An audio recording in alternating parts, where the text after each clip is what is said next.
Welcome to Anjaneya Vilas. எல்லாரும் சௌக்கியமாக இருக்கீங்களா?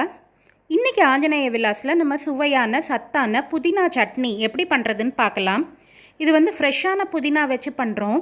புதினாவையோ கொத்தமல்லியவோ வதக்க போகிறதில்ல, அதனால ரொம்ப ஹெல்த்தியானது. நீங்கள் நம்ம சேனலை இதுவரை சப்ஸ்கிரைப் பண்ணலைன்னா சப்ஸ்கிரைப் பண்ணிக்கோங்க. பக்கத்தில் இருக்கிற பெல் ஐக்கானை ப்ரெஸ் பண்ணிங்கன்னா நான் புது வீடியோ போட்ட உடனுக்குடனே உங்களுக்கு நோட்டிஃபிகேஷன் வந்துடும். செய்ய தேவையான பொருட்கள்லாம் லிஸ்ட்டில் கொடுத்துருக்கேன், கீழே டிஸ்கிரிப்ஷன்லேயும் கொடுக்குறேன், பார்த்துக்கோங்க.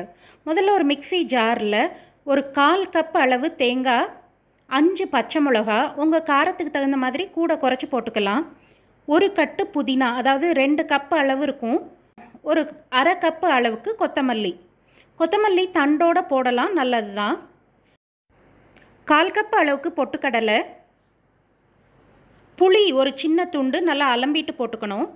தேவையான அளவு உப்பு. இது போட்டு நம்ம ஐஸ் வாட்டர் விட்டு அரைச்சிப்போம். தேவையான அளவு ஜில் தண்ணி விட்டுக்கலாம். நம்ம வெறும் தண்ணிக்கு பதிலாக ஜில் தண்ணி விட்டுக்கிட்டோம்னா சட்னி அப்படியே பச்சை பசேல்னு இருக்கும், கலர் மாறாது. இப்போ சட்னிக்கு பொரிச்சு கொட்டிக்கலாம். எண்ணெயை சூடாக்கி அதில் கடுகு உளுத்தம்பருப்பு போட்டுப்போம். கடுகு நல்லா வெடித்து வரவிட்டு இதை அப்படியே அந்த சட்னியில் ட்ரான்ஸ்ஃபர் பண்ணிக்கலாம். உங்களுக்கு விருப்பம்னா இதில் மிளகா வத்தலோ இல்லை பெருங்காயமோ போட்டுக்கலாம். நான் இது சேர்த்துக்க போகிறதில்ல, வெறும் கடுகு உளுத்தம்பருப்பு மட்டும்தான் சேர்த்துக்க போகிறேன். இப்போ நம்மளுக்கு இட்லி, தோசை, சப்பாத்தி, பூரி, ரைஸ் எல்லாத்துக்குமே தொட்டுக்கக்கூடிய சுவையான ஹெல்தியான புதினா சட்னி தயார்.